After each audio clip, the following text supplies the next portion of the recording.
Okay, and we are live. And of course, my phone would ring and disturb everything. But welcome to Conversations with Brother Asar. I am Asar Imhotep with the Madu-Ndela Institute for the Advancement of Science and Culture. And today's topic is psychology, an instrument of warfare and resistance. And we have two magnificent and wonderful and inspiring guests with us, panelists, to help guide this discussion into something that is fruitful for African people. And that is starting with Dr. Wade Nobles and Dr. Ádìsá Ájámú.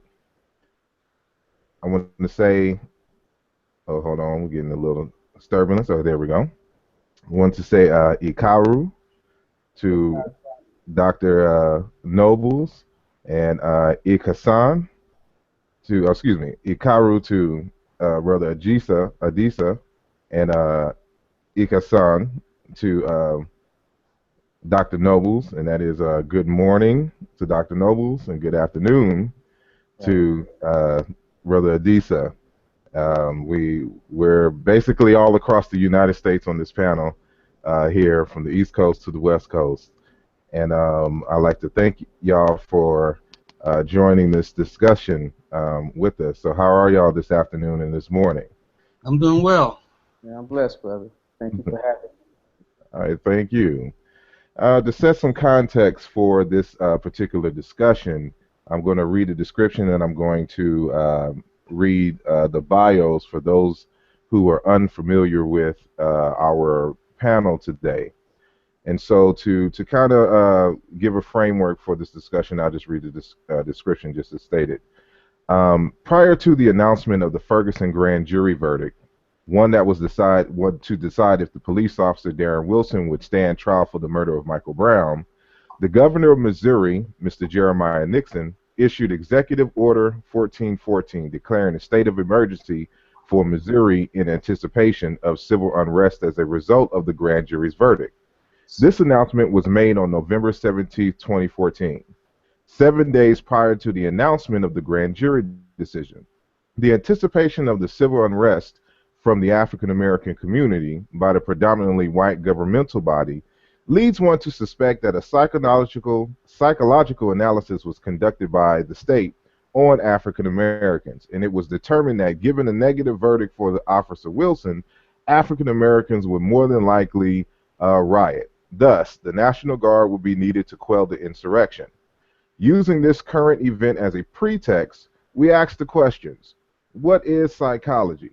Have and are African Americans being studied psychologically by the dominant society? If so, for what purpose? If such an analysis has been done, to what extent has their findings been used to the detriment of African American people? Have Euro-Americans used psychology to wage war on African people? If the field of psychology can be used as an instrument of warfare, can it be used as a tool for resistance and liberation? If so, how? These questions and more will be addressed by our esteemed panel of psychologists, as stated earlier, Dr. Wade Nobles and Ádìsá Ájámú. And I will just read their bios real quick, just to show you the magnitude of what we have here that's manifest within these two individuals. So Dr. Wade Nobles is a professor emeritus in the Department of Africana Studies, the School of Ethnic Studies at San Francisco State University, and is the founder and executive director of the Institute for the Advanced Study of Black Family Life and Culture, incorporated in Oakland, California. As the director of the Institute for the Advanced Study of Black Family Life and Culture, Dr. Nobles has served as the leader of numerous community-based development initiatives. He has written and conducted over 67 funded community-based research, training, and development projects. His specific research interests include the African-American or the African-centered education, African psychology, Black self-concept, racial identity formation and human authenticity, cross-cultural and ethno-human functioning, social political systems, and psychocultural development, African American family dynamics, psychological aspects of mythology, black child development and parenting, systems of human transformation, African spirituality, and traditional African healing systems. A founding member of the Association of Black Psychologists, he is a founding member of the Association of Black Psychologists and former national president. Dr. Nobles is the author of over 65 articles, chapters, research reports, and books. He is the co-author of the seminal article, The Black Psychology, Voodoo or IQ, An Introduction to African Psychology, and author of Seeking the Saku, Foundational Writings in African Psychology, an anthology of over 30 years of African-centered research and scholarship. And so I introduce Dr. Wade Nobles, and to continue with Brother Ájámú, who is currently the executive director of the Atunwa Collective, a community development think tank located in Atlanta, Georgia, and a research fellow at the Institute for the Advanced Study of Black Family Life and Culture in Oakland, California. Ádìsá has served as a scholar in residence at San Francisco State University in the Department of Black Studies and Virginia Commonwealth University. More recently, also, he served as the founding architect of the Substance Abuse and Mental Health Services Agency Minority Fellowship Program for the American Association for Marriage and Family Therapy, a training program designed to increase the number of culturally competent ethnic minority doctorates who provide cultural competent services to underserved communities. He's an active member of the Association of Black Psychologists and is the co-author, along with Thomas Parham and Joseph White, of 2 books of psychology, The Psychology of Blacks, an African-centered perspective, and The Psychology of Blacks, centering our perspectives in African consciousness, as well as a contributing author to the ASCAC World History Project in Black Psychology, edited by Reginald Jones. I know I've said a mouthful, but I want to make sure that I give our guests their proper due. And so, again, I welcome you both to this program. Welcome. Thank you. All right. And so just to get started, with the kind of a introductory question, given the nature of the context of this particular discussion in terms of warfare, resistance, and liberation, what in essence is psychology? And I ask this question to Dr. Nobles. Well, psychology, in its original formation, the original European formation is the study of behavior. It with itself in the study of the spirit. And so depending upon where you stop the timeline, psychology has meanings. As it is used in the West, it's basically study and manipulation of behavior. All right. Well, what areas of psychology are there in terms of this study of human thought and behavior? What are the different dimensions, of this particular field? Well, they kind of change depending upon in favor at the time. But there's some big cuts of like child psychology, behavioral management. There are big cuts like that. I'm not so much enthralled with the dimensions of Western psychology. I think for the most part it's a very limited enterprise, and so I'm the wrong person to ask to elaborate on its various permutations. So I guess I'll step in. I should say that a critical piece that's missing from my introduction is that Dr. Nobles is my father, my intellectual father. So pretty much everything on his intro could be on my intro, since I have come up under his tutelage. Over now, what, 20, we started working together in like 92, Marlon. So long time. Yeah. Well, obviously there are 2 basic areas of psychology, broadly speaking. There is the applied side, which is counseling, clinical. Some consider school psychology to be the applied side, and then there is the basic side, which is the more scientific aspect of psychology. And under that, you might get something like social psychology, neuropsychology, developmental psychology, which is my field, organizational psychology. So each element focuses obviously on a particular domain. And so Mwalimu's doctorate is actually in experimental social psychology, which really is sort of a merging of both sociology, elements of sociology and psychology. But it should be said that within the context of white supremacy, every science is basically an instrument in maintaining and perpetuating that particular system. So that I don't think that psychology had to go out of its way to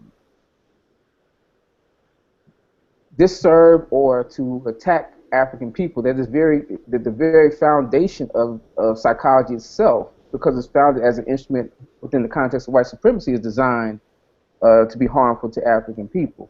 You know, in fact, Robert Guthrie wrote a book, Even the Rat Was White, which is a similar discussion of the ways in which, you know, the very premise of psychology is always focused on sort of the elevation of white supremacy.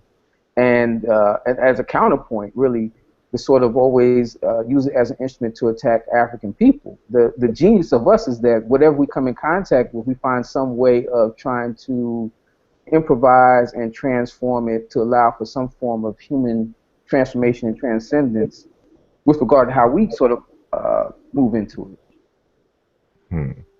If I could add just a little bit to clarify, because I think Ádìsá is making a good point, is that we should not frame this discussion that psychology is being used against black people. Psychology as created by the Western mind is inhumane to all people, including themselves. And so what we see is that the destruction of this discipline in terms of the humanity of the world becomes exacerbated when you add white supremacy to it. But white folks destroy each other in terms of their misunderstanding of what it means to be human. All right. Well, you had mentioned earlier, you made the dichotomy between psychology as understood and practiced by Europeans and psychology as understood and practiced by Africans. And given the latter part of your commentary, it would lead into the question of, well, what is African psychology? When did it start? You know, where is its origins, and what is its purposes, intents? You know, within it's in terms of a discipline and framework and things of that nature. See, if we begin with an understanding that the beings called hominoids, human beings, began in Africa, that point in time, some 3.8 million years ago, is when what we call psychology began. When humans begin to be conscious of their own being, that's psychology. And that started in our tradition, again, 3.8 million years ago. It became formalized as an academic discipline in some 1860-something with Wundt in the first psychological laboratory. But you can see from 3.8 million years ago to 1860s, that's a big gap in time.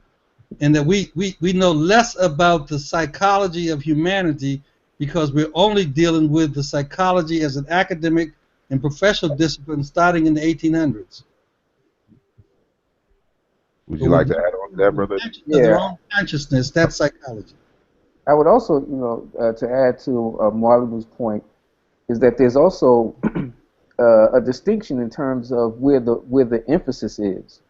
That the emphasis really is at the level of human beingness as a material phenomena, rather than human beingness as a spiritual phenomena that has a material expression. And so, in the context of Western psychology, the material is all that is real. There is no space for the spiritual. And within the context of the African worldview, as you know, brother, that the spirit is really what is essential, and everything else are really just simply various manifestations, or as a Dogon would say, different levels of vibration. that account for human beings. The other critical distinction is that within the context of Western psychology, the individual is the most important or the most salient element. And within the context of a more African worldview, it is the collective that is the most important element, because it is the collective that makes the individual, gives the individual meaning.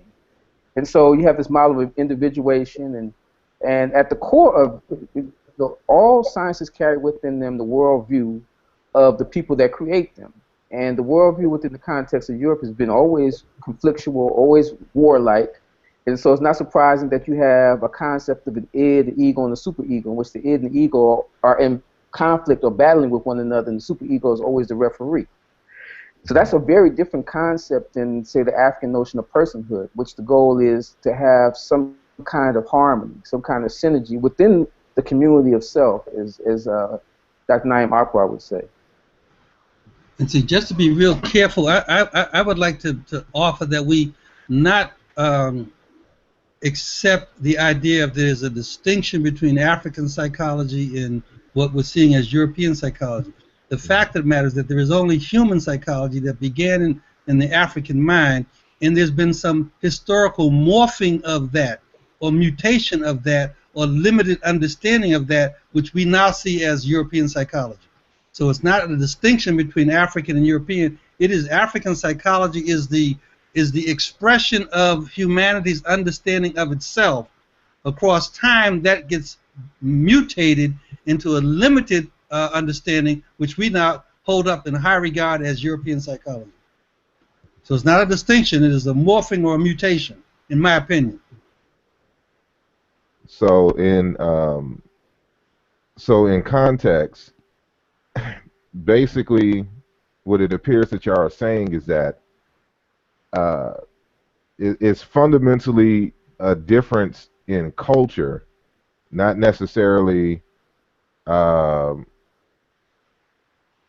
well, I guess it's just a distinction fundamentally in culture, because there would have to be, I mean, there is some kind of distinction in terms of, you know, what is European and what is African, and you know, we have all kinds of theories, you know, Diop's, you know, dual cradle theory, you know, for instance, in terms of, you know, why they behave, you know, that way and why Africans behave in a certain way. So in terms of, you know, the African psychology or the cultural expressions from Africans, how do they express, you know, these various dimensions, you know, of the mind in the various cultures of Africa? You see, I think that what helps me, at least right now, what's helping me in my thinking, is to rescue the idea of a narrative or a grand narrative. And there's a Western grand narrative that really speaks to how humans know and think about reality. That narrative itself allows people to recognize and record events and in some way make sense out of reality. The Western grand narrative has been forced on all of humanity as a universal. It is not a universal. There are other narratives about what shapes the way I see and accept as normal. So we have been educated in a Western motif that says what you see and accept as normal are only the things that European world has embraced as having primacy. For example, and Ádìsá just mentioned this, the idea that what is real is matter. That comes into a narrative that speaks to looking at people's physiognomies as an evidence of who they are. So you get white supremacy entering into the conversation so that all peoples who are not white are viewed, their matter is not white, are viewed as less than. That's a narrative. And you look at the idea that out of the mythology and religious teachings of different cultures, you get an understanding of what's called a knowing framework, the framework on how you know what you know. That comes out of Genesis. But the Genesis myth that is in Judeo-Christian thought is not the only Genesis story. It's because we have not been educated in our own Genesis mythology. We don't have a narrative that is based upon how we see what's real, what's normal, what's acceptable. Thirdly, this narrative translates into an intellectual mindset. And here's where psychology becomes on front burner. The intellectual mindset of the Western grand narrative really speaks to issues like difference, gives primacy to the difference, to aristocracy, to elitism, to all the isms, classism, racism, sexism, etc., to genetic inferiority. That's a mindset that says how you know, what you accept as normal is in this mindset. Now let's counterpose that with an African understanding. As we are now rescuing that, it's not fully developed, but as we African-centered scholars are rescuing our narrative, we find that what Africa teaches us is that what is real is spirit. If it exists, it most assuredly is spirit, not matter. Matter is a manifestation or an expression of spirit. And the Genesis myths of the Dogon, the Akan, the Bantu Congo, all those Genesis myths speak to a different meaning of what it is to be human. The Bantu Congo particularly says to be human is to recognize the humanity of others, and in recognizing their humanity, you are compelled to respond to them in humane ways. So that says my humanity is connected to the humanity of others. I can't be human without you being human. That's a different narrative in how I see what is normal. You follow what I'm saying? So when we're now thrust, if I jump way into history, we're thrust into slavery. Here these Africans saying to be human is to recognize the humanity of others and respond to them in humane ways. But they're being assaulted by a humanity that says, by a meaning of humanity that says, your difference is that you're inferior based upon your coloration. So there's a contestation between the African mindset and the Western mindset in terms of the fundamental meaning of humanity. That's the crux of what psychology should be about. But it is not that. So what we who consider ourselves black psychologists or African psychologists are now rescuing that thought system and looking at how we talk about an African mindset, issues of commonality, issues of being transformative, transcending, inspiration, agency. These are now different constructs that shape our narrative. And the narrative, again, is what shapes and influences how you see and understand what is normal and real. Sort of dovetailing what Mwalimu said, that they are, it's important, especially for the audience listening, to recognize that all disciplines, when they're created, wear the habits of the age in which it was created. In other words, it responds to the imperatives of that particular time. And so Europe, coming out of the Dark Ages, was looking for a sense of itself. And so the creation of the social sciences were not so much about trying to understand us, but trying to understand who they were.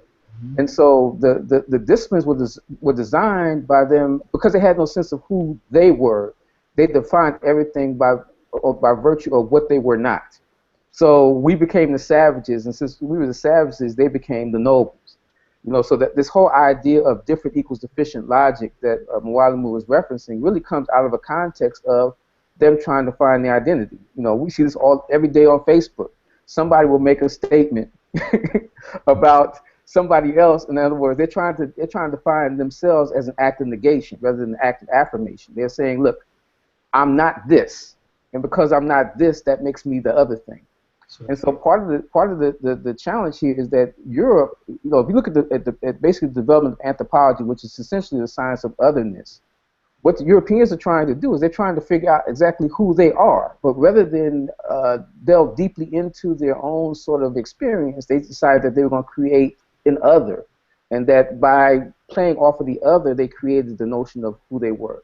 And that's still, you know, I mean, we look at the academic disciplines that move forward, discussions about postmodernism. Postmodernism is always in relationship to the fact that it's not modernism.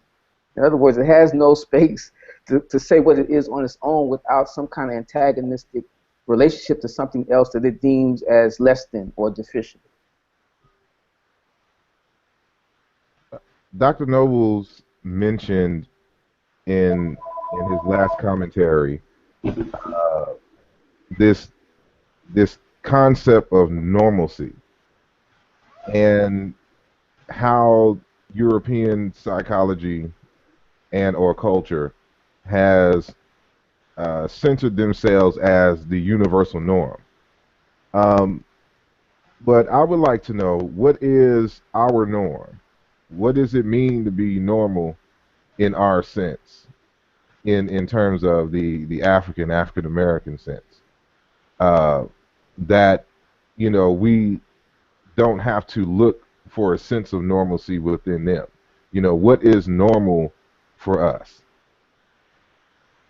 I think that these are all conceptual problems, and that the normality, and as we're taught in the Western Academy, really is a mathematical construction. It is what is average. But in an African epistemology, and it's important that we start engaging in deep epistemic reflections about what is real. What I would see now, and what I would answer that question to what is, in quote, normal in an African episteme is the pursuit of the divine in you. To be normal is to seek the divinity in oneself and to reflect that in one's thoughts, actions, and behavior. And so it is a cultural construction that says I am normal within this community because this community has accepted its mandate to be divine, and I seek that divinity in myself. Yeah, going back to what Marlon referenced earlier, which is that the idea that there is a human psychology that Europeans have shrunken to mean that human means European. If we say that whatever aids the advance of life, whatever increases the quality of life, whatever introduces the good, whatever introduces beauty, whatever affirms life, whatever moves us closest to our highest destiny, is what we should consider normal. Which is why in the context of white supremacy, our participation in it, our complicity with it, is an act of abnormality. It is an act of inhumanity towards ourselves. So our very participation in the system, to some extent, requires us to have some measure of insanity that is positioned as sanity. So that in a very real way, in the same way that the maps have changed, so that such that Africa is really represented upside down in terms of how it's actually represented in real geography. It's the same way that our psychology has represented upside down, so that in effect, what we consider as sane in this society is really insanity. And what we sometimes consider as insanity in the society is sometimes sane. So that the way that the dominant narrative positions is that liberation struggles are insane, and that Barack Obama represents a kind of form of sanity because he is the apogee or the highest form of what can be achieved within a toxic system. And so it requires really not just an ontological reposition or a repositioning of how we see ourselves as beings, but it also requires that we have a different orientation in terms of how we look at the world. And so part of, not only have Europeans incarcerated the order of knowledge, but they've also incarcerated the way that we think about what it means to be and to be human and to be divine. That's not even, like in graduate school, that's not even part of the conversation. You don't get no conversation about divinity and spirit and destiny. You get discussions about interaction effects, regression, regression to the mean. So it is really sort of it is a denatured kind of relationship to a fundamental element of nature, which is human beings. So it appears that what y'all are alluding to in part is that we need to adopt new language to articulate, in essence, what it means to be human in its functionings, from within our context. Like, for instance, in the advertisement for this event, instead of saying, doctors or professors, I said shushukulu in the intro of, each name, which comes out of the Bantu Congo, more so specifically the Baluba speakers, which is a word that, deals with a scientist or somebody, what they say is, can withdraw the root tap, of a tree. On the actual advertising page on Google, I switched that out and put Mfiidi, Wade Nobles, Mfiidi, Ádìsá Ájámú. And that is the Kikongo word for a therapist, but more so specifically, it means deep heart goer. And it's a different type of, frame when you think about the terms and what they mean for something that would almost be equivalent. I mean, that would be equivalent to, the kinds of positions and titles that we find here. And so just to, kind of frame the next question of, how important is it to basically speak in our own language, to find these terms? I know, for instance, and I want you, Dr. Nobles, to, give us, the meaning and the example, of, the shakuseti and, jer and things of that nature, and what that means, and the importance of, rescuing, our terms and language to articulate reality as we see it. Yes, I think this is the fundamental here, that we have to rescue not only the language, but the language and logic of African thought. It's the logic that supports or justifies the terminology. And so, as you just gave examples of those different words, those are important because there's a logic behind them. What you do as a root tapper, or as Foucault talks about as the pipe that brings the nutrients out of the earth as a healing mechanism. Our people must begin to be re-educated in an African episteme. What we often do is take an African phenomena and say, oh, this is like the id or the ego. So we're saying our reality is only real because it matches up with some European construct. We should stop doing that altogether. We should simply begin to rescue African terminology, African concepts, and the logic that's behind them. For example, in the Bantu Congo, there's a term called samuna, and samuna means the violation of self-sacredness, and it happens when you, in fact, violate community laws and taboos. Well, when we walk around our communities today, we may be seeing samuna in action, where we are violating our self-sacredness through the violation of taboos. How we relate to women, how we relate to children, how we relate to elder, maybe all violations of taboos. And so rather than call that some juvenile delinquency, we should recognize that as samunu and begin to use African terminology to talk about our human functioning as the expression of a particular deep logic. So we haven't done a good job of interrogating and reflecting on an African episteme, nor have we then translated that African episteme into a skill set of how we act as healers, how we act as husbands, how we act as students. Those things that become skill sets. So I'm absolutely agree with you about the idea of the language, but I want to tie logic to the language as well, because it is the logic is the African logic that gives meaning to the expression. I use the term, and Dr. Theophile Obenga helped me with this, of titling my last anthology as Saku Sheti. Saku has to do with the illumination of the spirit, or that which inspires.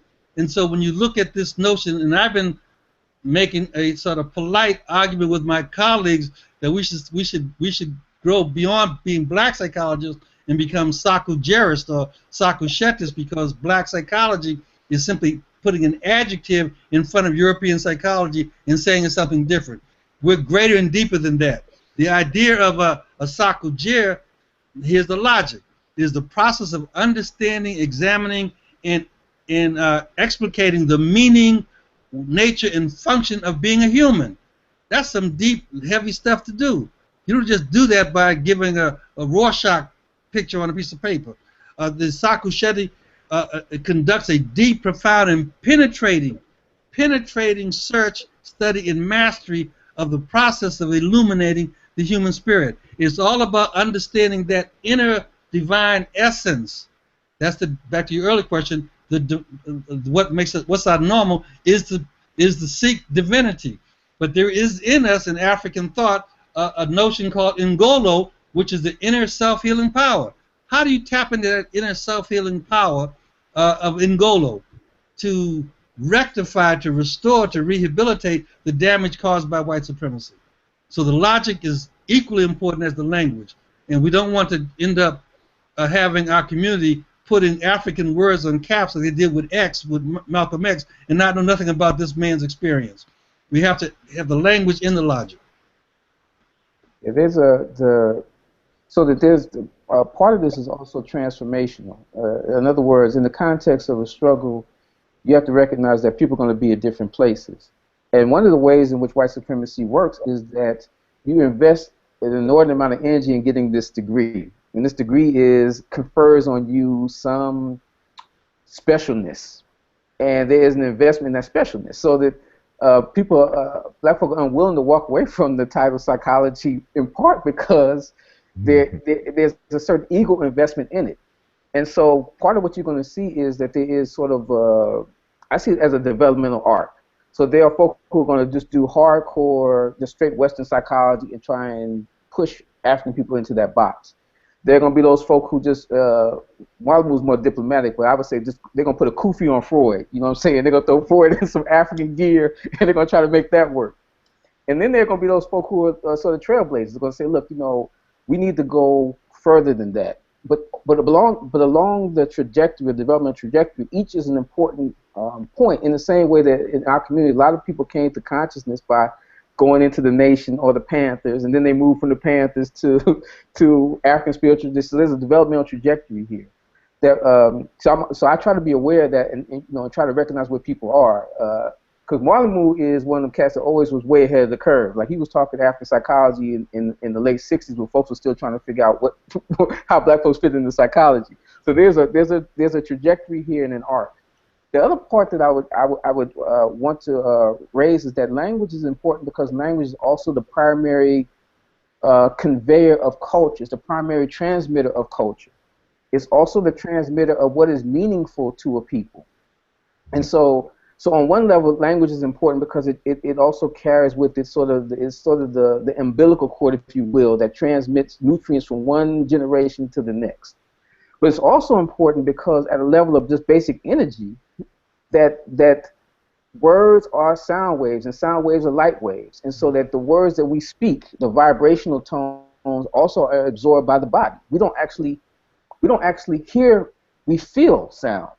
And so part of the importance of language is also about the vibration, right? Like, so calling somebody a bitch is not just calling them a bitch, it's also about sending a certain kind of energy that is absorbed.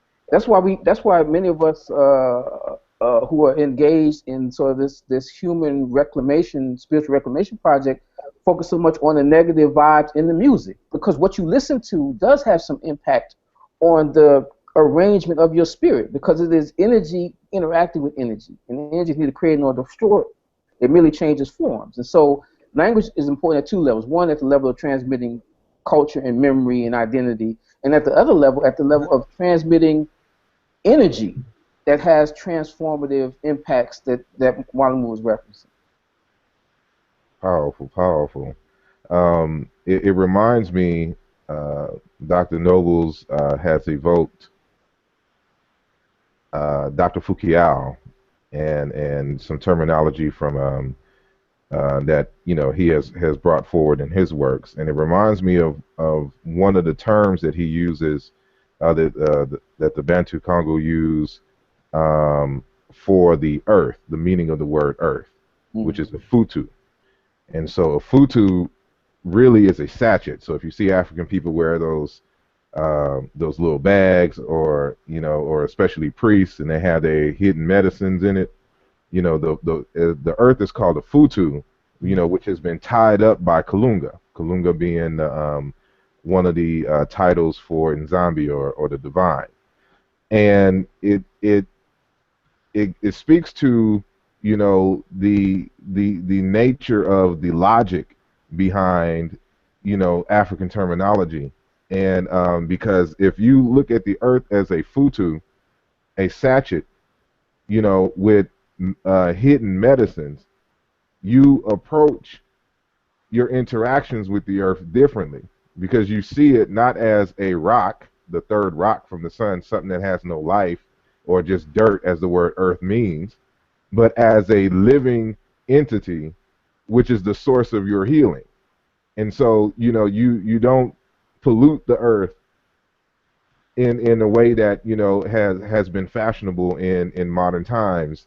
And that's all encapsulated in just the simple term and in the logic, the inner logic and association, even with the word earth itself. The word futu. And so, I'm sorry, you was about to say something? No, I was agreeing with you that that's exactly true. That the deeper meaning of reality is what we need to rescue in terms of African thought. That idea that the earth being a futu, that in fact it can care and cure in its elemental structure, and our relationship to it is phenomenal. And it is not something way back in ancient Africa. Your great grandmama did that when she tied a sphinxy bag around your neck, and when you were sick, and she put different herbs and spices in that bag, and you inhaled the energy vibration of that bag around your neck as a child, that realigned your vibratory force as a being to heal you. But we don't see that now. We go to Walgreens saying that Walgreens is going to heal us, and not realize that our relationship to the world is a healing relationship if we understand it properly. Back in the day when I was pretending to be a scholar, I did a presentation at ASCAC. I was like 97 or so, and it was called Kinu Kar, and I was just playing with the idea of spiritual disarrangement rather than mental illness. And the idea that I was playing with here is that if we see our condition as sort of our spirits being out of alignment, that writes a different prescription for how we move forward in terms of seeking healing. As you know, in the Yoruba, there's a concept called ori ire, consciousness that is properly aligned with its destiny. And that the idea is that normalcy, in a sense, is your consciousness is aligned with your destiny. And there's also a concept called ori buruku, which is a consciousness that is not only misaligned with its destiny, but is headed towards self-destruction. And so within those two concepts, there's ori ire and ori buruku. So that there's that the job here is as healers is to figure out how we move people to the space where their consciousness is aligned with their destiny, and how do we bring them back in alignment. Almost in the same way that the chiropractor brings your spine and aligns it, so that your chakras are aligned in a particular way. It's the same sort of principles in my mind adhere here. That we have to think about how we help our people sort of realign their spiritual nature so that their spiritual nature moves through the world in a different way. Appreciate it. If I may, that's a big break, because we are now in our thinking talking about the ailment being spirit defilement or spirit damage and not mental illness. But there's a huge economic industry around mental illness in pharmacological healing of medicine. So we are now talking about a different way to do restoration of wellness and wholeness, given the spirit is central. We suffer from spirit damage or spirit defilement. What's the medicine for that? And our mindsets automatically go, when I say medicine, automatically go to some pill or tablet. And that's not what we're suggesting. We're suggesting that the realignment of my energetic vibrations are the things that tap into my own self-healing potential. See, that's a different therapeutic process that we are just now beginning to rescue and think about as healers, therapists, and gangers. All right. Well, I want to get to some audience questions. And for those of you who are watching live and you have a question, hopefully you are accessing this live discussion from the Google Hangouts link. If you are, you will see at the top of the player a Q&A icon. Click on that Q&A icon, and it probably will be like a little square full of smaller squares in it that you will probably have to click as well. Click the Q&A and type in your question and answer. I mean your question, and I'll be able to see it here on my right, and be able to ask our panelists, questions. And so we have 2 questions already. And so the first is from a Mr. Nkito Mwanga, a good brother I know out of Houston. He asked the question. He doesn't ask to anybody specifically, but he asks, he says, racism operates like a cancer or virus. Do we coexist with cancer, or do we cure ourselves from this social cancer? Let me make sure that's it to his question. If y'all understood the question, I think we kind of hinted on it in terms of what is what is the cure, but I guess we can get more in depth to it. So if there is a social cancer that exists in our society, how do we cure ourselves? You want to take that, Marley? I thought it was a test of my student to take that one. But let me just quickly point out that the analogies are dangerous and problematic. If you use social cancer analogy, then you have to follow the remedies for cancer analogy as well. And the remedies for cancer is that you cut it out, or you use some radiation to kill it. So I'm not so much against those options. I think that the fact of the matter is that the social toxins that impact on African people in the Western world have to be inoculated against. I don't know that we can cure white folks of white supremacy, but we can certainly inoculate ourselves so we are not impacted by their white supremacist ideology. So I would look at inoculation as a strategy. That inoculation, if you follow my line of reason, that inoculation is spirit warfare. I'm gonna lean on one of Mwalimu's examples. If you take a saltwater fish out of salt water and drop that saltwater fish into fresh water, automatically now the saltwater fish has some challenges. One, the saltwater fish has to now figure out how to adapt to a new ecology, an ecology that is also hostile and toxic.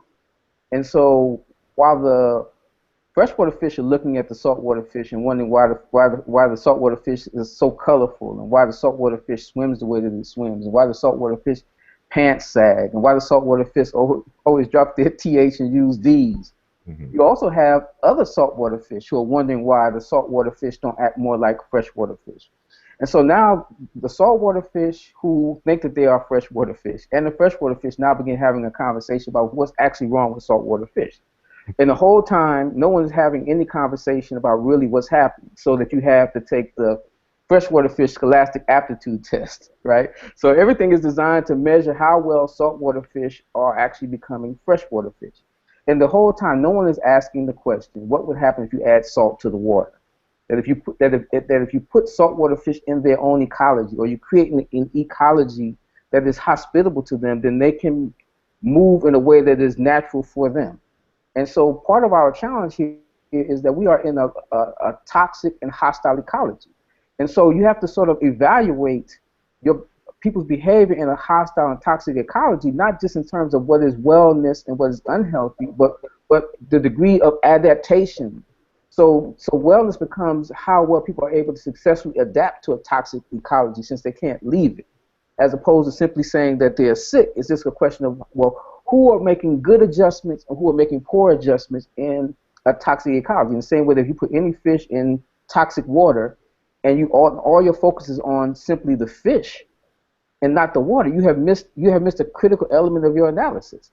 So for us, part of the challenge is not just a question of understanding what's going on with us, but also understand the ecology in which we exist in and how we have to navigate that. And Mama Marimba Ani, who's written the book Yurugu, has a very good point. She says, culture is essentially your immune system. Your culture is your immune system. So going back to the brother's point about cancer, that basically people who, if you follow Mama Marimba's analogy, then people who are strongly invested in their culture would have a strong cultural immune system, such that they would be able to protect themselves from opportunistic infections, which is what I consider white supremacy to be, an opportunistic infection.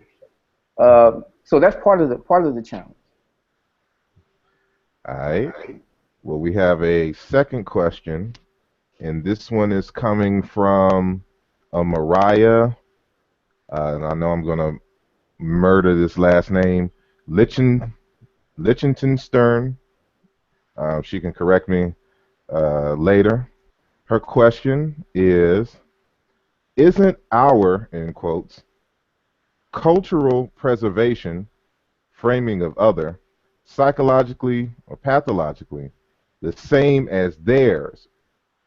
How can we lead them, in quotes, as the natural return of humanity towards pre-Babel, I guess, Judeo-historical framework occurs?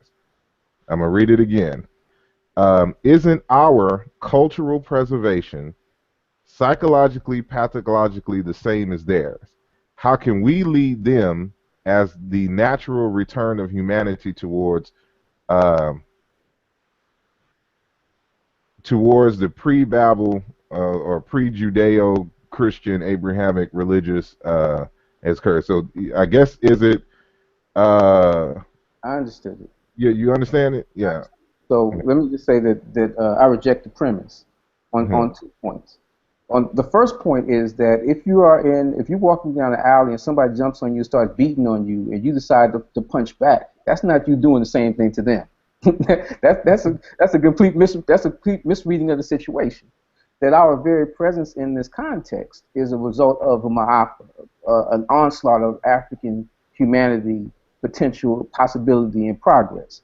So for us to defend ourselves, to equate that as being the same thing as the person who has attacked you is, so I reject that premise. Just the fallacy is illogical.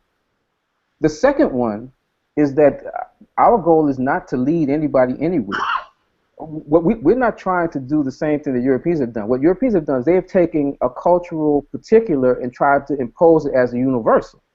We're not interested in that. What we're saying is that we're trying to speak for African people as a part of a democratic conversation, that African people need to have a conversation amongst themselves about how best to heal, what configurations of inquiry and explication, what we would call disciplines, are needed so that we can move forward. We're not trying to say that this thing then becomes what we impose on everyone else.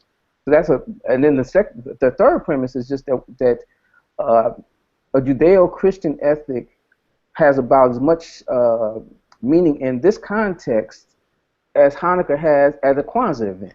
This is not like we're talking about two very different things. That we're not talking about a socio-religious framework. We're talking about a psycho-spiritual dynamic.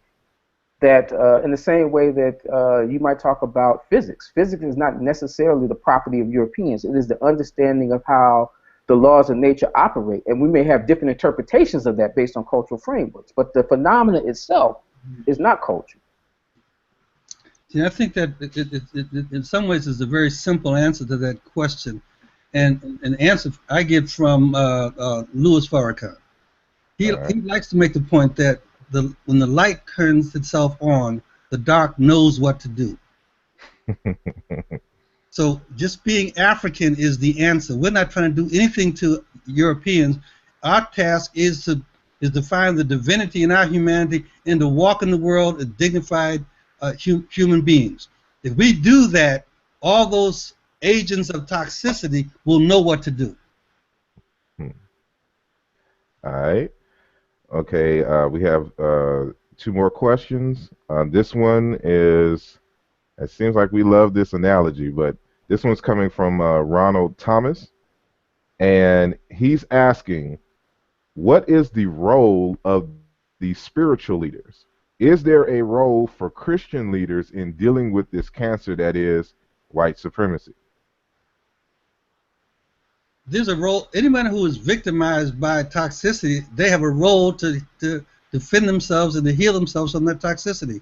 I would not separate out the spiritual leaders. I think that in another conversation, we could talk about what their spirituality really means in a deeper African esteem. But the idea of all African people in all walks of life being African is the solution. So the spiritual leaders can't just sing the gospel with rhythm. They have to be able to understand the gospels in an African as an African narrative, and then act accordingly. All right. Okay. This next question is from Adiba Durteville, and the question is, what advice do you have for African-centered graduate students that are committed to taking an Africological approach to their research? What kind of approach? An Africological approach. Hey, Adiba, that's for peoples. Yeah, I know this too. Yeah. Well, I would say, look, you know, Baba Naeem gave me some great advice many years ago when I was heading off to graduate school. And what he said to me is that African students have to see their work as guerrilla warfare. And that, in that sense, it meant that you can't show your whole hand, that you are there primarily to do reconnaissance, right? To gather information and bring it back to your folks. Mm-hmm. And so what I would say is that in that context, you have to not be seduced by the idea that I need to show people how smart I am and how well I know my stuff. In that context, the goal is to get out. And as a graduate student, I had two different notebooks. I had notes that I took for my work, and I had notes that I took for stuff I was going to do once I got finished. And the stuff that I took notes on for what I did once I got finished, that didn't show up in the other thing. So the question becomes, how well can you, and this becomes sort of a level of sort of recognizing that there's some kind of deep cover mode you have to be in as a graduate student who's conscious. That how much can I share that gets me through? But I don't need to be showing my whole hand, because one that introduces, you know, as Martin said, you know, in paraphrasing Farrakhan, that when the light comes on, darkness knows what to do. When you show up showing too much of your hand, they know how to respond to that. So the question is to figure out how much of what you know do you need to share in order to get through, and how much do you need to hold back for once you get on the other side of that fence. Okay. I agree. I think you have to have two books, and the goal of you being in graduate school is to get out, not to impress your professor with how much African stuff you know that they don't know, which causes them to react in a negative way. So every now and then you may have an opportunity to sprinkle some assignment with some more accurate thinking of African people, but that's not going to fly. Get out, get your degree, and then go back and teach at that same place as Dr. So-and-so or Director so-and-so, and then use the African notebook that you kept along to manage your affairs as a professional. Excellent, excellent. I have one more question. This one's coming from Nicole Crawford, Tichuana, if I'm pronouncing that correctly. Nicole. I'm sorry? Oh, okay. She states, I was struck by the idea that, one, people may be experiencing, quote, spiritual disarrangement, unquote, rather than mental illness, quote unquote. And that, two, in the Yoruba thought, wholeness is when one's consciousness is aligned with one's destiny. What might be a first step for a layperson, not a healer, to explore this approach to wholeness? I think very quickly that I don't accept the demarcation between a layperson and a healer. We are all healers in our nature as divine beings. And so part of the task, whatever level you're at, is to figure out how do you tap into that inner divine presence to spark the healing of yourself. Some of us have been chosen to do that in a larger scale, in a larger arena. We recognize them as healers in our community. But each of us has an inner divine self-healing power that we have to learn how to tap into. There's another element of this that I think that as we talk about this, that I don't want to get lost. All too often when we engage in these discussions about how we move forward in new directions, the focus has a kind of either unintentional or intentional hypermasculinity to it. And what I want to be clear about is that from the African context, the foundation of everything is women.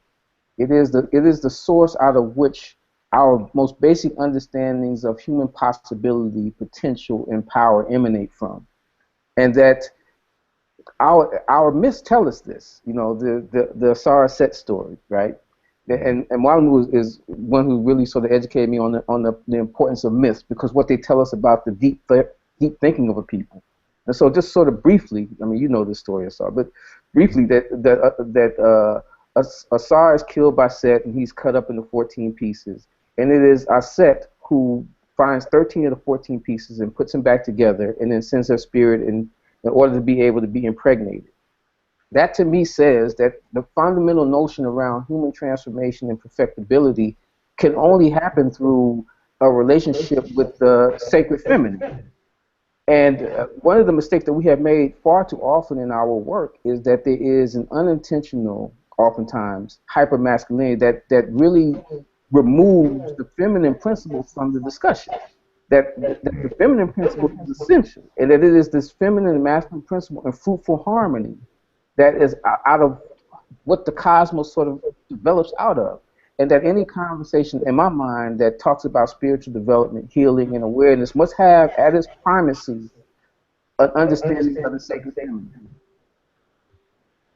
That's interesting. You mentioned this the feminine element. So it seems like, in essence, you're talking about this absence of balance, you know, in conceptualization and practice or whatnot, in just the general public, you know, trying to move forward. And I guess this concept of balance in the ancient Egyptian context would be called ma'at. But in my linguistic analysis, it's interesting. The word ma'at should really be pronounced something like marek. And the M is a prefix. It's a prefix of place. And so in African languages, you would place a word meaning place, you know, in front or after a word to give it an abstract aspect to it. And so, you know, again, invoking the Bantu Congo, this word, the root of ma'at, which is rek, is nasalized, and we know it as, it has a different prefix as kaninga.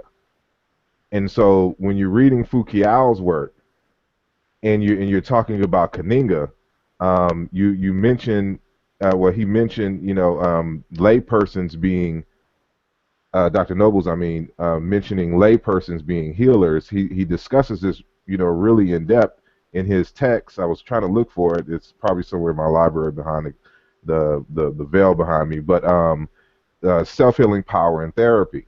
And so he has a whole chapter on, you know, kaninga. And so, you know, I tell folks that kaninga is the linguistic cognate of, you know, what is ma'at in ancient Egypt. If you really want to understand ma'at, read Fukiao's Self-Healing Power and Therapy when he breaks down kaninga. And so he brings up this balance that you speak of as being the heart. And that word is, it's ironic because even the word ninga is a variant of the word lunga. And lunga is how you would, in the Bantu language, pronounce the root of what is ma'at or rek. And in the Bantu languages, it's a word for health as well as balance. And so they actually greet each other among the Zulu, saying lunga. You know, that's how you greet. So like sometimes, like if y'all see, you know, when I email y'all, I'll say moyo. You know, moyo is a word for heart. It's also a word for intelligence, but it's also a word for life. And they greet each other, you know, with life, you know, or saying I give life, or I speak life, you know, when we meet. And so it's going back to the importance of the language and the logic of things, to where we're greeting each other with balance in mind. So if this was in our everyday vocabulary, maybe we wouldn't have this hyper masculine tilt to our conversations, because we're always reminded of keeping the balance, in which, for instance, that feminine aspect is our complementary, and to always be in the forefront of our minds. I'm not seeing any more questions, and so I'm just going to, I know it's been an hour, so I'm not sure how much time Dr. Nobles and you have. I have it scheduled for another 30 minutes. And so, but even still, I want to get to your upcoming projects and publications. And so I know, starting with you, Dr. Nobles, you have an important work that is soon to be released. Can you tell us a little bit about it? Yes, I think I can. It's something I've been working on for the last couple of years. When the earthquake hit Haiti, the Association of Black Psychologists sent a team of us to Haiti to look at how black psychology, theories and ideas of psychology, could be used to help in the recovery effort, and not just look at the broken bones or the shattered buildings. And so I was part of that team, and going there, I began to look at the issue of the Haitian mindset, as particularly how that may either advance or impede the recovery effort on this disaster. In that conversation, we also began to look at that there was both natural disasters and man-made disasters. The man-made disasters took me to the point of looking at the beginning of the Haitian phenomena in terms of the Haitian Revolution, and trying to understand how this major human achievement in the world has been disregarded, disrespected, and Haiti now sits as the most backward, poorest country in the Western Hemisphere, all marketed by a European narrative. Out of that discussion, I began to look at this issue of what I was calling the unfinished revolution, and the concept of mimetic infection, and that's a little technical for this conversation, but memes are to the mind, memes are to the body. And so this mimetic infection, I begin to talk about how the architect of the Haitian Revolution may serve as template for understanding different kinds of Haitian content in Haiti today and in the African world in general. And out of this kind of conversation with myself and other scholars, I end up writing a manuscript called The Island of Memes, Haiti's Unfinished Revolution, where I analyze black psychology, the architects, Bookman, Madu-Ndela, Toussaint, Dessalines, as architects of the consciousness of Haiti, and then translate that to how we see similar things happening in Mexico, in Cuba, in Brazil, in the United States. And so that discussion is one of looking at an African-centered understanding of consciousness and identity, using Haiti as a Templar case study. And that book is going to be coming out later this month or early February, for hopefully some conversation with the rest of y'all. All right. Brother Ádìsá? I wanted to sort of follow up, because I think that the part of the book also deals with his book deals with the Haitian Revolution, and I think it's particularly analogous to our situation here. That one of the reasons why the Haitian Revolution became successful was because people were able to bridge significant differences based on their status in that particular society, to recognize that they had a common enemy, a common goal, and that goal was met not by folks deciding that they were going to act on a model of individuation, but to act in a collective interest. And it's also analogous because it goes back to the question that Ron Thomas posed earlier about the role of religious leaders. That almost every liberational struggle that we have had both in this country and in Haiti had a relationship between folk who were part of the Christian tradition, folk who were part of more indigenous African traditions, finding ways to work together. You know, Mark Vesey and Gullah Jack, You know, that there's this whole relationship. But again, as long as one of the reasons why white supremacy works the way that it works is because white folks never have to step out of being white to make it happen. So for us, we have to be in a space where anything that requires you to step out of your blackness, you need to reject that. So every instrument of white supremacy works because white folk never have to stop being white in order to put it into motion. And so we're the only ones that come to the space and talk about we're going to achieve liberation for our folk by stepping outside of blackness. That if you are in a religious tradition that does not move you to think about how to free your people, then not only does that tradition not liberate you, but you now become an instrument of the incarceration of your own people. So it's one of the fundamental things that we have to really begin to wrestle with. It's not a kind way to say this. That either your religion or your education is an instrument of your liberation, or is an instrument of your incarceration. You got to make that choice. That's also part of the healing conversation. And history has counseled us on this. That whenever African people make the decision that there's a common unity that they're going to bind to, that there's a sense of connectedness, we prevail. And whenever we move to a model of every person for themselves, we fail. And if I may, the Haitian Revolution is a good lesson, because what it did, try to reflect this in this text, but it demonstrates that revolutionary act was driven by an agreement of African spiritual science. And so what they recognize as voodoo was actually the beginning of the Haitian Revolution as a scientific enterprise. And those brothers at that time actually utilized that spiritual science to understand how to act, when to act, and where to act. Voodoo was the heartbeat of the Haitian Revolution as a spirit science, not as some heathen religion. It never was a religion. It is not today a religion. It is a spirit science. I want to make sure that I touch on this point again. That all disciplines that are created at any given moment wear the habits of its age. And so, because we live in a white supremacist patriarchal society, it means that we have to be even more circumspect to make sure that we don't import that logic into our work. A great deal of the early work in black psychology wears the habit of the age. It wears some white supremacist tendencies. It wears some patriarchal tendencies. And part of and if all we end up doing is replicating the same order in blackface, we will have failed. And so part of the challenge here is that in everything that we do, we have to also interrogate what parts of the moment that we are in are we allowing to infiltrate the way that we're thinking about a particular phenomenon at any given time. And I think Mwalimu was right on point, that the discussion about these spiritual systems as religions sometimes get in the way of deeper exploration, not only of what they have to offer, but the power in terms of how they are utilized. That when you think about science, you think about trial and error. When you think about religion, you think about mistakes and punishment.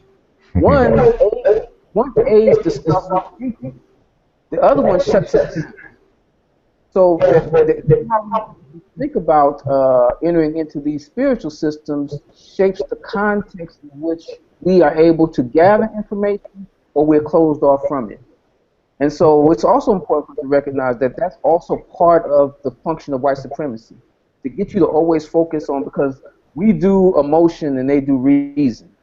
And so anytime you introduce reason into their question, like people will say, well, you're too logical. I'm like, okay, well, what's the other option? To be illogical?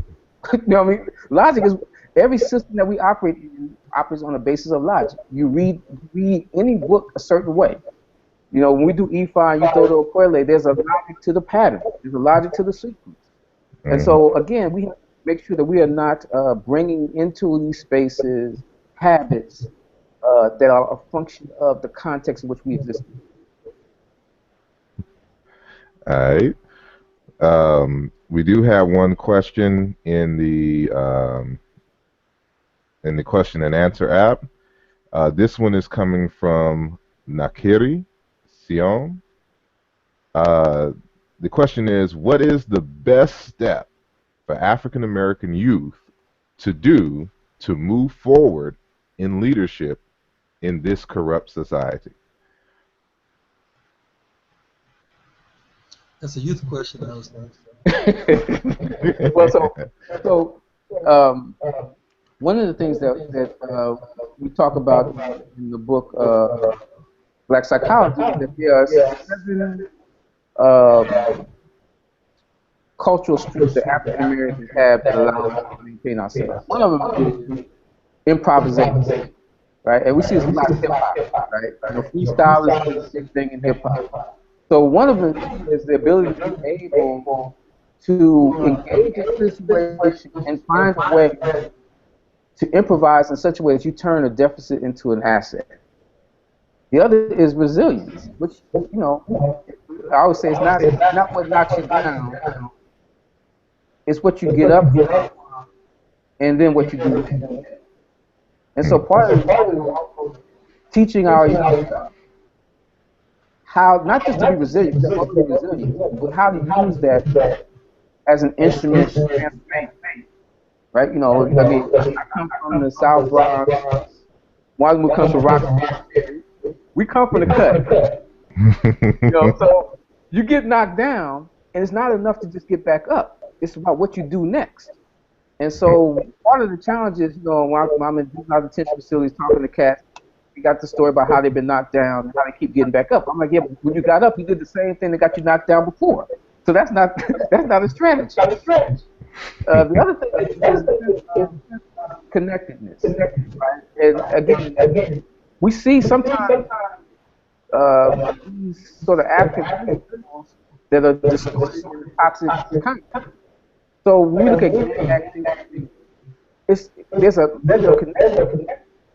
It's where it's oriented that's problematic.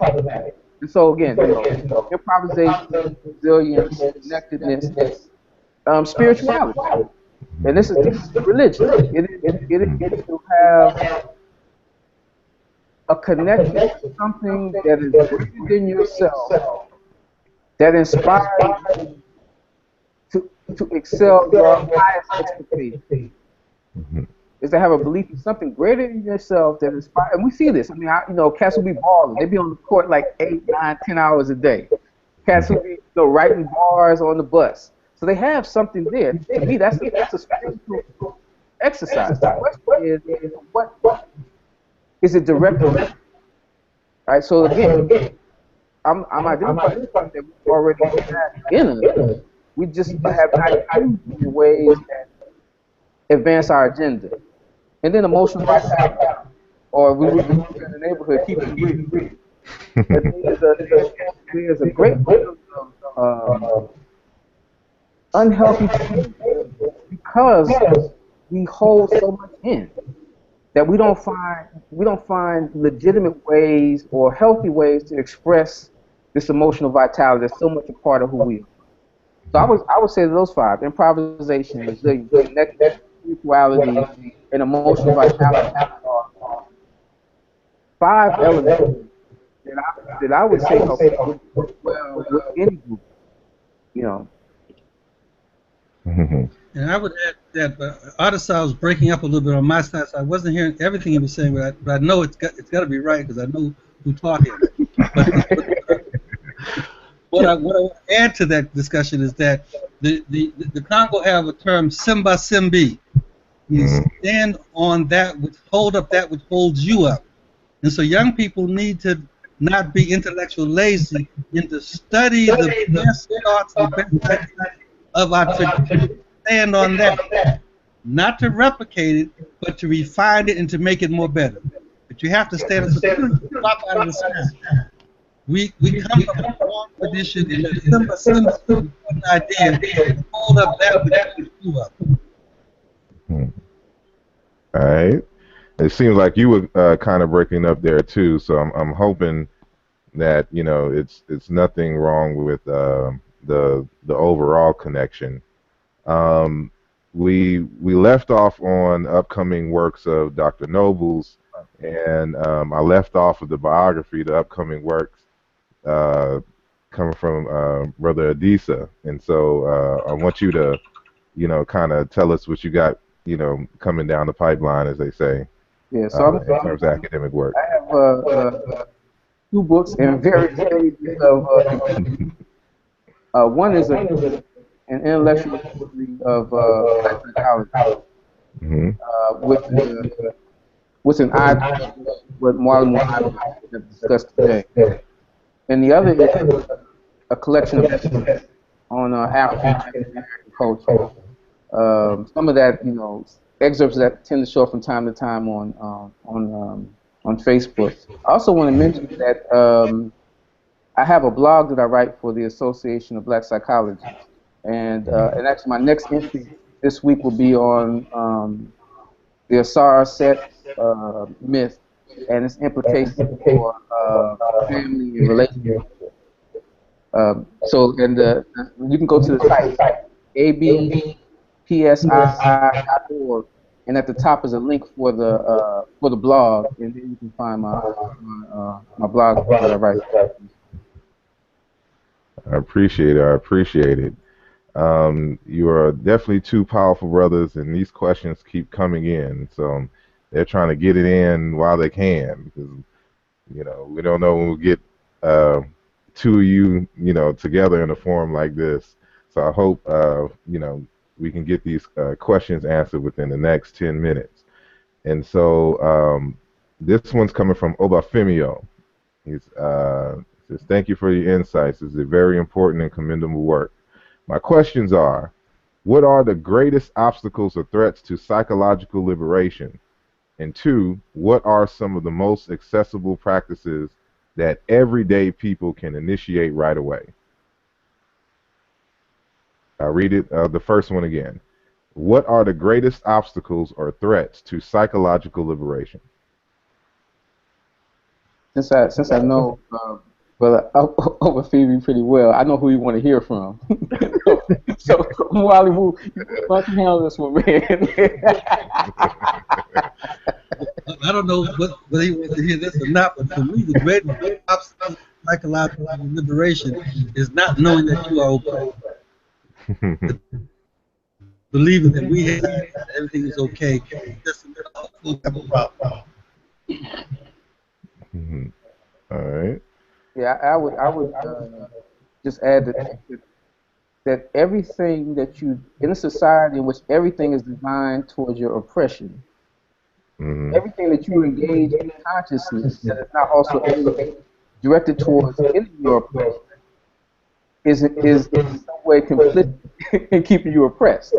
So whatever spiritual tradition we're in, whatever our degrees are in, if we are not using those as instruments of liberation, then we are either tacitly or explicitly cooperating with our oppression.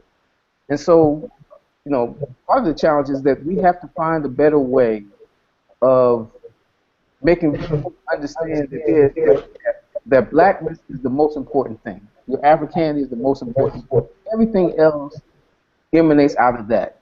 And I'm of the mindset that, every generation has a responsibility to keep the idea of liberation alive. Don't focus on the rocks in the Gaza wasn't born in 1948. They are fighting because Palestinian people keep the idea of Palestine alive. And so each generation, as Fanon said, each generation has relative security must seek out and either fulfill it or betray it.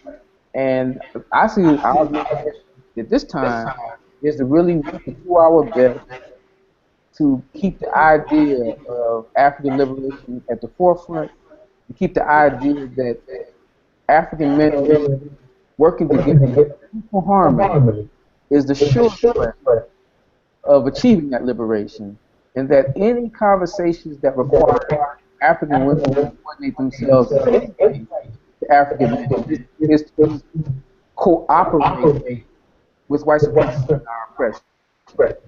Lastly, I'll say that perhaps the most important thing in my mind is African people have to work out how to navigate social relationships. In my working for the government, white folk never walk to the table when there's something important over personal issue. Black folk will walk away with everything because you look like their uncle who they didn't like growing up. And we have to have a kind of concept that says that the goal is more important than the quibbles that we might have with each other personally. We have to navigate social relationships in a healthy, more functional way. The point that Ádìsá is making is an African world conversation, because we can't think that what we're doing here in Oakland or in the United States is the phenomenon. It is an African world conversation, and we need to begin having those relationships with Africans throughout the world about how do we move forward in the world as African people. All right. Well, we're coming to the close. Was there a second part of that question? Oh, there was. Hold on. It says, what are some of the most accessible practices that everyday people can initiate right away? I guess in relation to question number 1. I would quickly say that you should do what your grandmama did, which is have an altar in your home. In the old days, the altar was the top of the piano, where you had all the pictures of the folk on the piano. But we need to create altars, spaces in our home where we can rescue the living ancestry that is the reason why we are here today. If we can honor our ancestors and begin to think deeply and contemplate about the sacrifices they made and the courage they had in order for us to be here, then we replicate that in our personal lives. And just to add to that, every institution in our community ought to have a rites of passage program that's open to all the kids in that community. Right? Like there are too many churches closed up on Friday and Saturday. They opened up on Wednesday for Bible study, but they have no relationship to the community in which they are housed in. It's one of the reasons why the church is not central like it used to be, because it's not central in the importance of the lives of the people that. But not just. I don't want to put that just on churches. Fraternities and sororities do a fairly good job of this. But we need to make sure that every institution that purports to serve Black folks has some kind of rights of passage program, some kind of Saturday program, some kind of after-school program that brings folks in. Because one of the most important elements of socializing is relationship. Black folks don't really do networking so much as we do relationships. And if we can do relationships with folks, then we have an opportunity to really build them up in a way to move forward in the world as actors with agency as opposed to being reactors. Part of going back to your point about Ferguson, like everyone knew what we were going to do, because when you are constantly in a state of reacting, right? Like I know if somebody punches you in your arm that you don't know, they kind of know what your response is going to be. So they understand how we're going to react because we're operating in the context of a game that they set up, right? And so part of the challenge is that you have to say that you're not going to play that game. You have to begin to think outside the box and decide that I'm not playing that game. I don't think there was a person in the country that was surprised that when the verdict came. One, we weren't surprised that there wasn't going to be a trial. I don't think anybody was surprised by that. Second, we were not surprised by the fact that folks took to the streets to protest. Everybody saw that coming. So again, it's hard to win a battle when all your responses are always in reaction. They are rarely proactive. The police have been killing, judicial killings have been about in this country since we arrived in 1990, right? So why are we waiting for it to happen before we move on? We should be developing proactive processes right now. All right. Again, I appreciate both of you taking this time to converse on this very important topic. This has truly been an honor for me to facilitate this conversation.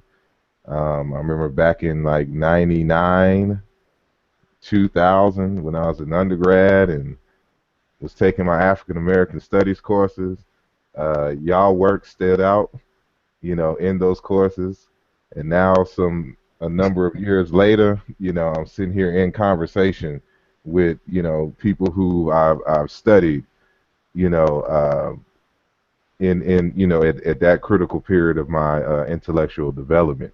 And so you know it's humbling at the same time. And so I know for a fact, because I'm seeing the comments already, that this has been very informative and enlightening for the viewers out here.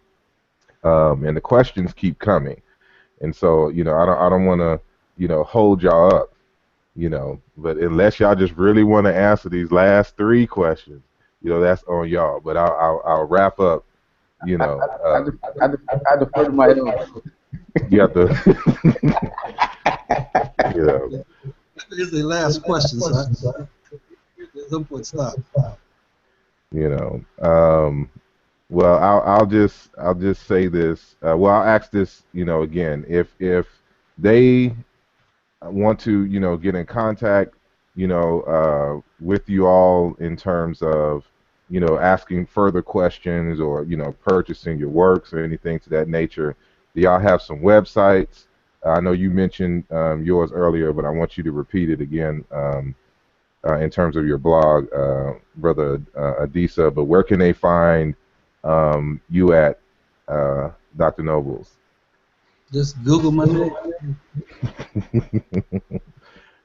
But the It's that simple. www.iaflc.com. I'm sorry, you were breaking up just a little bit. Yeah, I said the webpage you reached is www.iasbflc.org. All right. And Brother Ádìsá? Yeah, well, I want to say one thing before we do that. I've learned a lot from since we connected on Facebook. And it's a wonderful thing to see young scholars and engage the work with the level of seriousness that you have. It's been a lesson. You know, it's made me kind of tighten up on my work. So it's one of those times when the circle of knowledge comes around full circle, and you learn from somebody who's learned. I want to lead this conversation by saying that I have learned an extraordinary amount from the time that we interacted on. And I would say the easiest way to reach me is on Facebook. My page is public. You can always find a good conversation on my page. If you want to access me directly, my email is atunwa@gmail.com. atunwa@gmail.com. All right. Well, again, this is totally up to y'all. We can have, you know, two options. Either y'all ask these last few questions and y'all answer them, or I just, you know, record them and send them to y'all, and, you know, I can post a response to these last few questions for everyone to read on their own. And so it's totally up to y'all. Without knowing what the question is, I don't know how long it will take to answer. Okay, I'll ask this first one. This one is coming from Terrence H. Don't know what the H stands for, but hold on. Let me see. First, let me begin by stating that I am loving this forum, and I am completely in full appreciation, agreement, and understanding of our great continent of Al-Kabilan, Africa, and the strategic approach being discussed for our future. How do you kings address, feel, and approach the indigenous representation of the Olmecs, Moors, and the so-called native? We can skip that one. This one's coming from Pakpandu Ehi Ezi Eke. Looking at the language, it sounds like he's an Igbo brother. He says, Amos Wilson discussed the need for new racial identities in terms of advancing a counterculture and reconciling land ownership and race culture At this stage, would it not be better to use African as the root word for our nationalities? American African, Haitian African, Nigerian African, etc., instead of African American, Nigerian American, Haitian American? My quick answer to that is we African. We African. I'm African living in the United States, but we African. And the national question becomes a question relevant only in your passport. But your consciousness and identity is African. Yeah, I will invoke the wisdom of our esteemed ancestors, Baba Asa, I was just thinking about that. Pose the question as an ontological question, which is to be African, not to be. You make the choice to be African, not to be. You know, to me, that's the fundamental question in front of us: be African or not. All right. This next question is coming from, I hope I didn't lose it, Ifatunde Fayeme, another good brother I know out of Philly. He asks, what role does African religion play in liberating the minds of African Americans? There is no such thing as African religion. There are spiritual systems. And so the spiritual systems are going to be the liberation of African religion. Once they are honored and recognized as spiritual systems, not as religion. Yeah, I don't have anything to add to that, except that in some ways African religion is almost an oxymoron. In a cosmos in which everything is viewed with God, there is no point of disconnection with God.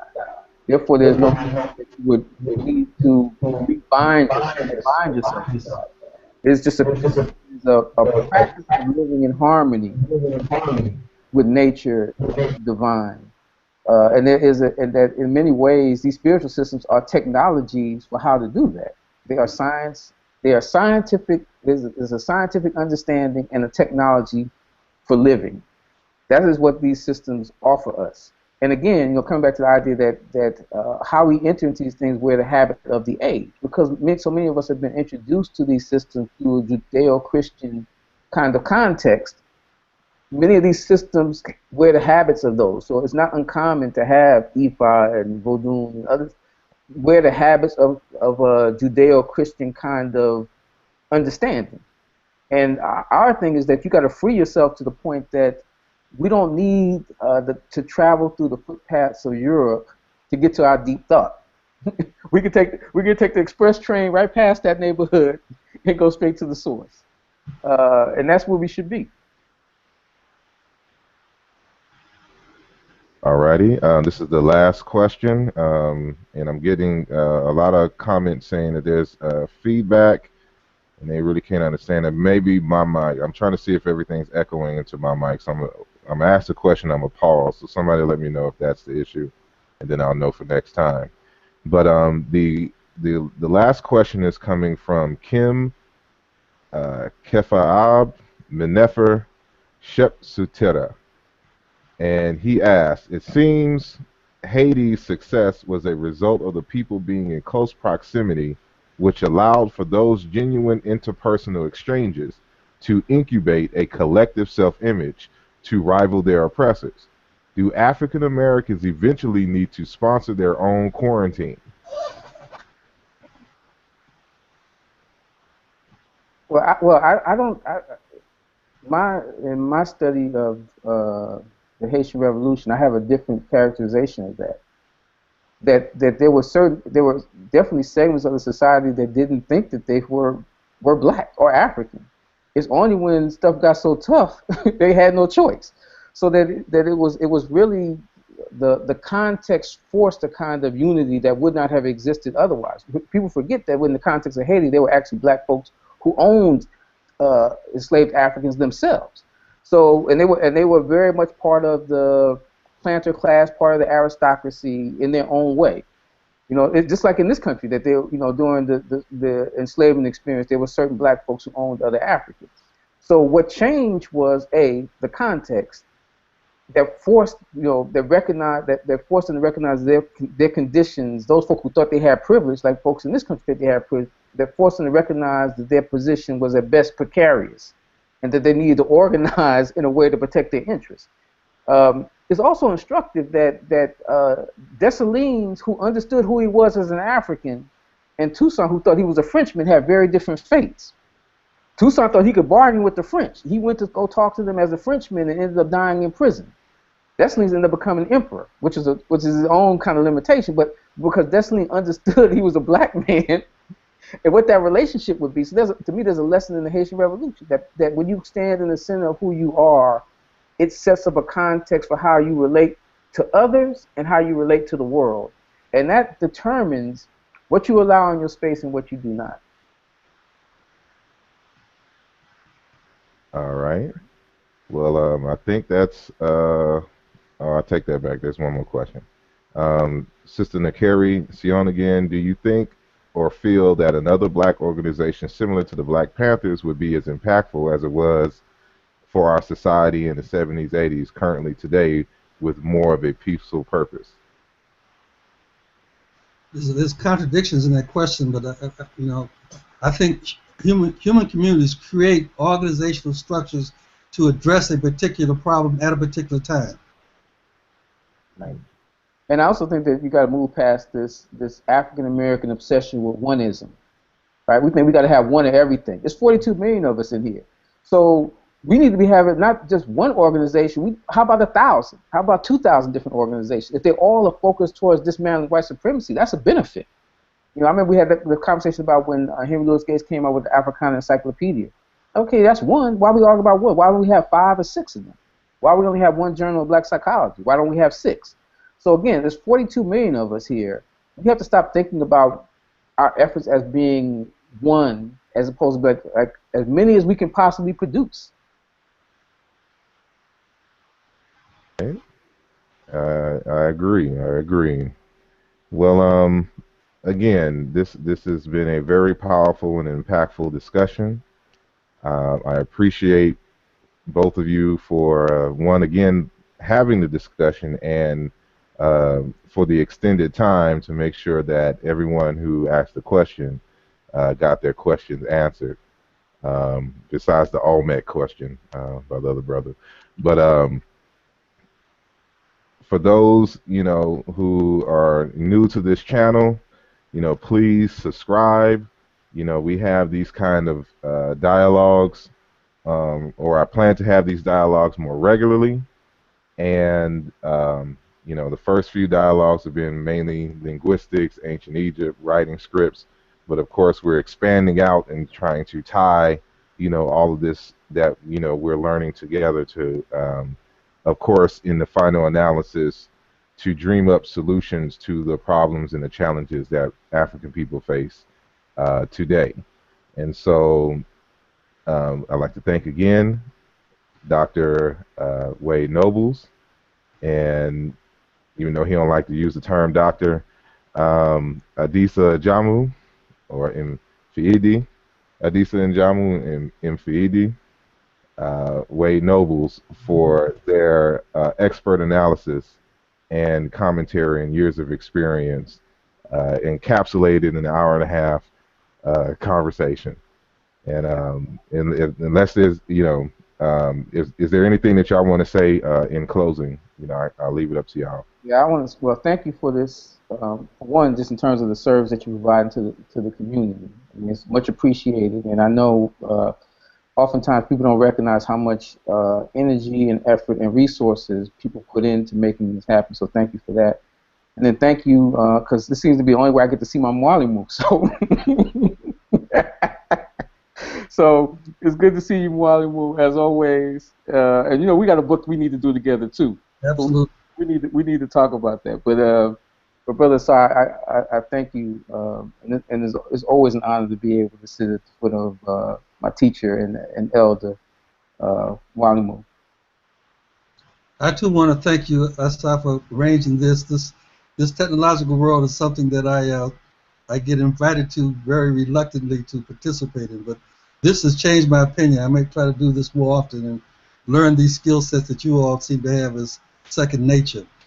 I think that my closing remark would be that we should recognize that too often we as African people focus on our oppression and on white supremacy, and if I can make that the dark, then our struggles are always, how do we find our way in the dark? How do we find our way in the midst of toxic white supremacy? But we should, I think, equally or more so, give ourselves the honor of being the light and being African. If we are the light, the dark knows what to do. If we just be African and understand what that fully means in this time and in this place, then all these other toxins will know what to do. Ashe. Ashe. I had to unmute my mic. And with that, I say Hotep. Hotep. Hotep. Good afternoon and good day to everyone. Thank you again. Thank you for the listeners. Again, please subscribe so you can be updated, you know, on these types of discussions. We should have soon, hopefully, in February or March, Dr. Kaikosa Kajangu out of the Congo, who has his PhD dissertation was called Beyond the Colonial Gaze, Reconstructing African Wisdom Traditions. He's going to discuss, you know, the nature of African wisdom traditions, the African superhighway of wisdom, and things pertaining, you know, and related to that discussion.